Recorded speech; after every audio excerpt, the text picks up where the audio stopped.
आप तो सभी समझदार हैं, आप तो उठेंगे 5 बजे 4 बजे, लेकिन बालकों के जो बालक बैठे हैं, कौन कौन उठता है 4-5 बजे?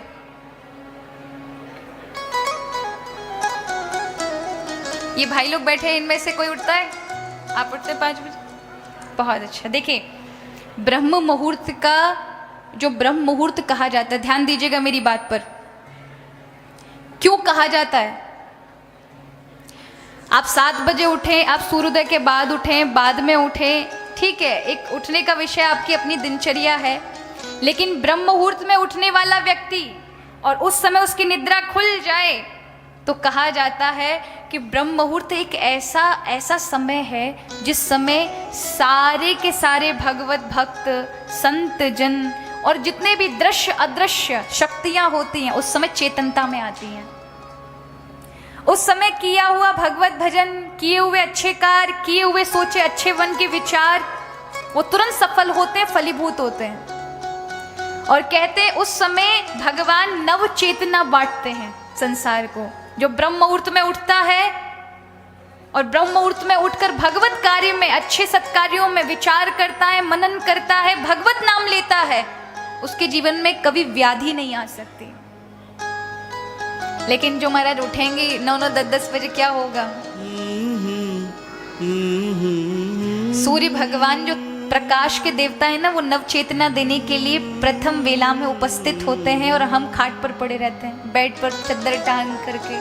तो ठाकुर जी भी कहते हैं, वाह भैया, सोते रहो तुम, और फिर दिन के 12 बजे उठेंगे तो क्या होगा? वो जो चेतनता थी, वो चेतनता ऊर्जा आपको मिल नहीं पाएगी। ठीक है, आप कार्य करेंगे, हो सकता है बहुत सारे अच्छे अच्छे कार्य कर लें, लेकिन आपको एक उमंग नहीं होगी, एक उछाव नहीं होगा जीवन में। इसलिए ब्रह्म मुहूर्त कोई साधारण नहीं है, इसी में संत ऋषि जागते हैं, इसी में ही भगवत भक्त जागते हैं, इसी में ही अच्छे दान पुण्य सत्कर्म किए जाते हैं। जो कहते ब्रह्म मुहूर्त में उठकर भगवत भजन करता है, बालक पढ़ते हैं ब्रह्म मुहूर्त के अंदर, वो विद्या को प्राप्त कर लेते हैं। इसलिए 3 बजे से 4 बजे के बीच में, 5 बजे के बीच में अवश्य बालकों को अध्ययन करना चाहिए। ये समय होता है जिस समय आपको बुद्धि का विकास मिलता है, प्रकाश मिलता है, स्मृति बढ़ती है।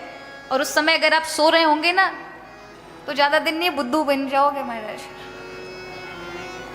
यही समय है कि इस समय अगर आप पढ़ेंगे, अध्ययन करेंगे, भगवत भजन करेंगे, तो जो आप अपने मन में किसी भी प्रकार का भाव बनाकर रखें, वो तुरंत उसमें सफल हो जाएंगे। इस दुनिया में कोई भी कार्य असफल नहीं हो सकता, लेकिन आपका किया हुआ नियम, याद रखिए भगवान को नियम बड़ा प्रिय है। कभी कभी क्या होता है, पूर्व में हम जब बालक थे तो नियम नहीं थे हमारे, अब हमारे नियम हो गए तो अब बहुत सारी चीजें देखनी पड़ती हैं। तो कई बार लोग रूठ जाते हैं, उनको लगता है कि पहले तो ऐसे ही कभी भी आ जाते थे, कभी भी कमरे में आ जाते थे तो उनको ऐसे मिल जाते थे, लेकिन अब क्या है, अब थोड़े से नियम होने की वजह से थोड़ा समय मिलते हैं, हम में कुछ थोड़ा बहुत ठाकुर जी का बन जाए। अगर उसको छोड़ देंगे तो फिर हमारे पास क्या रहेगा? तो इस बात को आप भी, जहाँ हम भगवत नाम का बोलते हैं, अगर उसका थोड़ा भी अनुसरण नहीं करेंगे तो फिर कृपा प्राप्त नहीं होगी ठाकुर जी की। माना कि कथा कहना भी भगवत भजन ही है,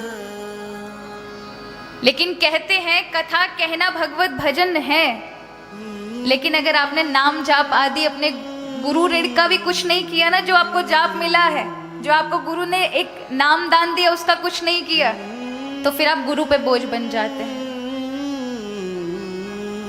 इसलिए इस बात के लिए आप बिल्कुल बुरा मत मानिएगा। आपका जितना स्नेह पूर्व में था, उससे ज्यादा स्नेह आज भी हृदय में बहुत है।